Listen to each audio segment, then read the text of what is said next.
Buenas, ingeniero Yubrasúa, somos el grupo número 12 de la materia de hechos y esta es la presentación de nuestro proyecto de segundo parcial. En nuestro caso nos tocó lo que corresponde a la industria láctea y nuestro producto como tal es la leche en polvo. Para la explicación del proyecto vamos a basar nuestro estudio en el equipo de la bomba que procede al pasteurizador por intercambiador de placas.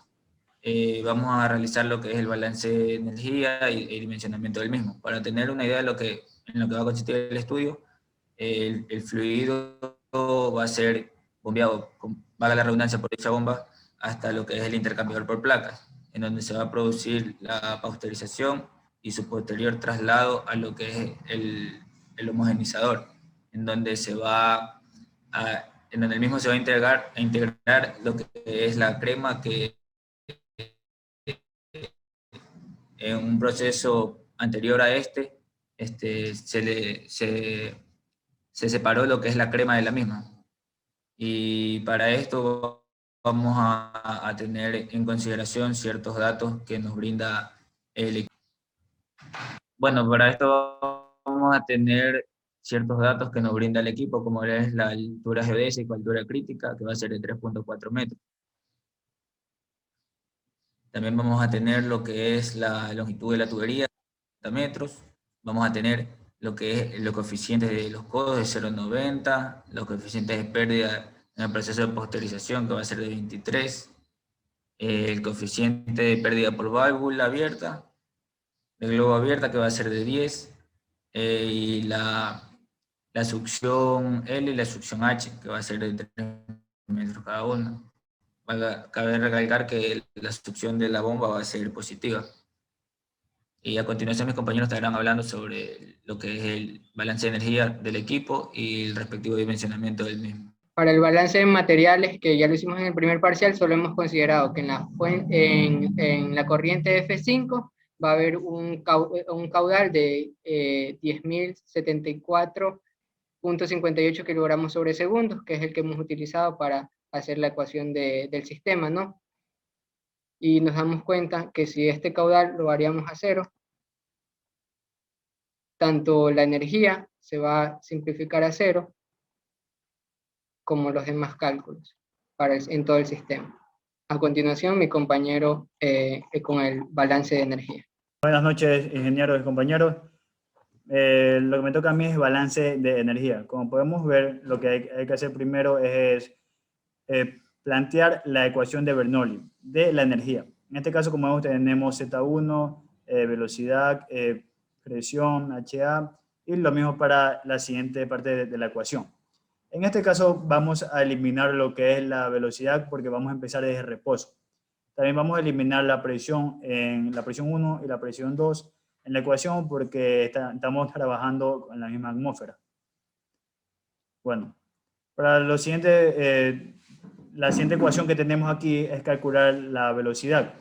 Para esto vamos a tener la fórmula del caudal dividido para el área. Sabemos que el área se compone por pi, diámetro al cuadrado, dividido para 4. Una vez obtenido esto, pues vamos a calcular el caudal que va a pasar por dicha tubería. Ahora, una parte muy importante de este ejercicio también es calcular el diámetro interno de la tubería, como vemos adelante. Ahora, una vez teniendo el diámetro, ya podemos reemplazar eso en la fórmula, obteniendo así la velocidad. Bueno, prosiguiendo, una vez realizando todos estos pasos, seguimos para elaborar las pérdidas primarias y secundarias para hallarlas. Aquí tenemos la ecuación para las pérdidas por fricción, que es dada por la ecuación de Darcy-Weisbach, como vemos en la siguiente fórmula. Bueno, ahora, pero para esto necesitamos calcular el Reynolds, para saber si es laminar o turbulento. En este caso, como vemos, es turbulento. Así que aplicamos esta fórmula para calcular la F, con esta fórmula que es para turbulento cuando es mayor a 4000. Ahora tenemos los cálculos de la rugosidad. Estas nos servirán para calcular la F. Cuando ya calculamos la F, ahora podemos realizar todas estas variables que hayamos poderlas reemplazar en la ecuación original de las pérdidas energéticas, primarias y secundarias. Como podemos observar, una vez calculado, pues ya lo colocamos en tabla. Como podemos ver en el lado derecho está la rugosidad que se utilizó, ya que vamos a estar utilizando acero comercial. En este caso también tenemos las propiedades de la leche, y como vemos utilizamos una estándar, una que es general, ya que para este alimento no existen tablas tanto profundas que digan a tanta temperatura va a tener tanta densidad o tantas propiedades. Y una vez habiendo calculado las pérdidas de fricción energética, podemos reemplazar todo esto en la fórmula que nos quedó del HA, que es diferencia de altura por la velocidad final más las pérdidas energéticas, tanto primarias como secundarias. Y así calculamos el HA. Luego de haber calculado el HA, podemos reemplazar para calcular la potencia de esa bomba, así como vemos en la siguiente fórmula, que es el caudal por el peso específico por el HA. Continuamos con el diseño del equipo. Vamos a partir precisamente de la potencia requerida, donde vamos a ubicar una bomba que trabaje en una potencia igual o un poco superior. Hemos seleccionado la CPM 160B, que trabaja a 2 HP. Y también, dado el caudal con el que trabaja el sistema, que requiere un caudal de 162 litros sobre minutos, vemos que esta bomba trabaja también en esos rangos, de 0 a 220 litros sobre minutos. Entonces, procedemos a calcular la eficiencia. Entonces, la eficiencia es igual a la potencia entregada sobre la potencia de la bomba. En este caso nos da 0.60. Si lo vemos en las gráficas, a ese caudal y a esa determinada altura, va a tener una potencia un poquito superior a 57, que está acorde a lo calculado tanto en lo realizado como gráficamente. Posterior a eso vamos a graficar las curvas características tanto de la bomba como del sistema. Para hallar la curva característica de la bomba, vamos a despejar el caudal para poder luego modelar un sistema que, cambiándole el caudal, vaya cambiando la altura, ¿no?, piezométrica. Entonces, la ecuación de diseño que nos había quedado era esta, donde tenemos que despejar el caudal. Vemos que en la velocidad está contenido el caudal y en las pérdidas también. Entonces hacemos lo desglosamos, por así decirlo, y hacemos un factor común donde ya nos queda la variable de caudal sola. Esta misma ecuación la vamos a ubicar acá para construir nuestra curva del sistema. Haciendo un paréntesis a eso, vamos a construir también una curva de la bomba, que va a estar en función de la ficha técnica. Si nos damos cuenta aquí, a un caudal o a un gasto de 0 va a tener una altura de 37, a un gasto de 50 va a tener una altura de 36, y eso es lo que vamos a calcular. A 0, 37, a 50, 36, y así sucesivamente. Una vez construida esa curva, construidas ambas curvas, estas vamos a correr nomás la ecuación, vamos a poder graficar. Gráficamente nos damos cuenta que tanto la curva de la bomba como la del sistema convergen en un punto, que se les denomina punto de operación. Esto nos hace factible la instalación de dicha bomba. ¿Por qué? Porque no está sobredimensionada. En el caso de que esté sobredimensionada, trabajaría con una eficiencia un poco más baja, que habría que buscar una de menor potencia, ¿no? Y bueno, también nos damos cuenta que como intersectan, esta curva satisface también la altura piezométrica, la carga, por así decirlo. Y si no satisfaciera, bueno, habría la opción de ponerle una bomba en serie para aumentar la carga, o si se necesitaría mayor caudal, le podríamos colocar otra bomba en paralelo para aumentar el gasto. Pero en este caso nos vamos a quedar con esa bomba. Ahora, ¿qué nos falta? Determinar analíticamente el punto de operación, ya que gráficamente no concretamos el punto exacto. Para eso nos vamos a valer de Solver. Entonces, en Solver vamos a encontrar dos ecuaciones de la línea de tendencia, las que estamos aquí, las vamos a colocar aquí, las vamos a colocar acá. Tanto la curva de la línea de tendencia, de la ecuación en el gráfico, del sistema como de la bomba. Las vamos a colocar dichas ecuaciones aquí, donde decimos que la variable X va a ser nuestro caudal. y la diferencia de la altura debe ser 0. Este aquí ya está resuelto, pero igual voy a enseñar cómo se realiza el cálculo. Determinamos nuestra función objetivo, que debe ser 0.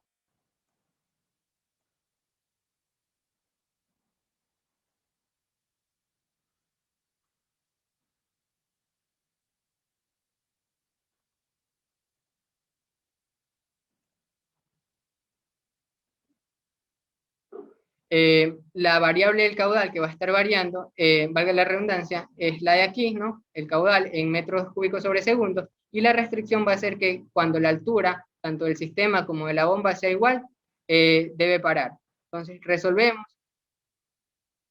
y nos damos cuenta que en este punto ambas alturas son iguales, la diferencia es 0 y el caudal se establece en 182 litros por minuto, que es igual a 0.003 metros cúbicos sobre segundo. Volvemos a crear la misma tabla, pero ya añadiendo el punto de operación, o los cálculos que estamos aquí los volvemos a llamar.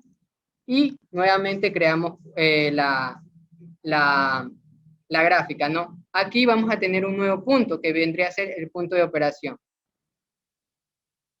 Una vez definido que esta es la idónea, tenemos que también calcular el peligro de cavitación, o también conocido como golpe de ariete por que se da en la tubería de succión. Entonces, para calcular esto, primero tenemos que calcular la presión atmosférica. La presión atmosférica va a ser igual a 10.33 menos la altitud sobre 900. Como estamos a nivel del mar, hemos dicho que es 0, esto se simplifica y nos da 10.33. Seguimos con calcular las pérdidas, ¿no? Calculamos las pérdidas, la tubería de succión, como vemos en el gráfico, esta va a ser la tubería de succión, la que se ve aquí. Como vemos en el gráfico, la tubería de succión va a medir 3 metros, perdón, y va a tener de pérdidas 0.9 por 1. Posterior a eso, nos van a salir las pérdidas de la succión, y una vez obtenidas las pérdidas de la succión, vamos a obtener el NPCH disponible, pero para esto debemos definir si la succión es positiva o negativa. Como vemos en el gráfico, la succión va a ser positiva cuando el nivel del agua está sobre encima de la toma de succión. Entonces, en este caso, aplicamos esta. Si fuera negativa, tendríamos que aplicar menos la altura de succión.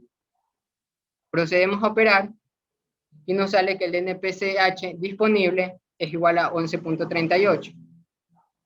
Una vez realizado ese NPCH, tenemos que quitarle un factor de seguridad, por si en el caso no haya sido bien dimensionado, bien diseñado, bien definidas las pérdidas y otras variables, le vamos a restar 0.5 y nos va a dar un NPCH disponible sin el factor de seguridad de 11.33. Si nos damos cuenta, en la gráfica va hasta 4, pero puede ir más arriba.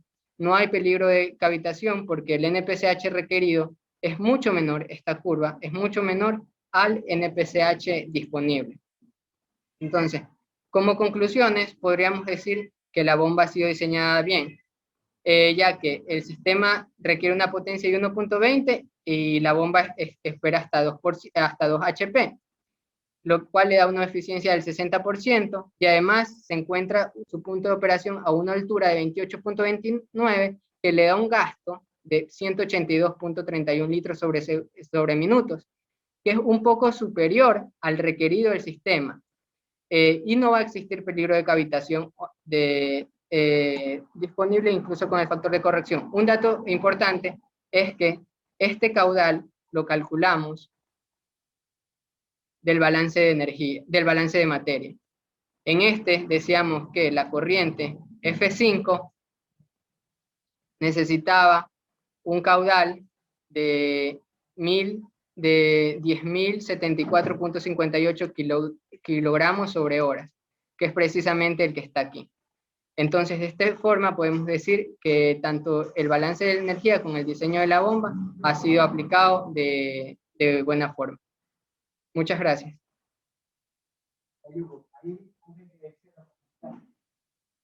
Antes de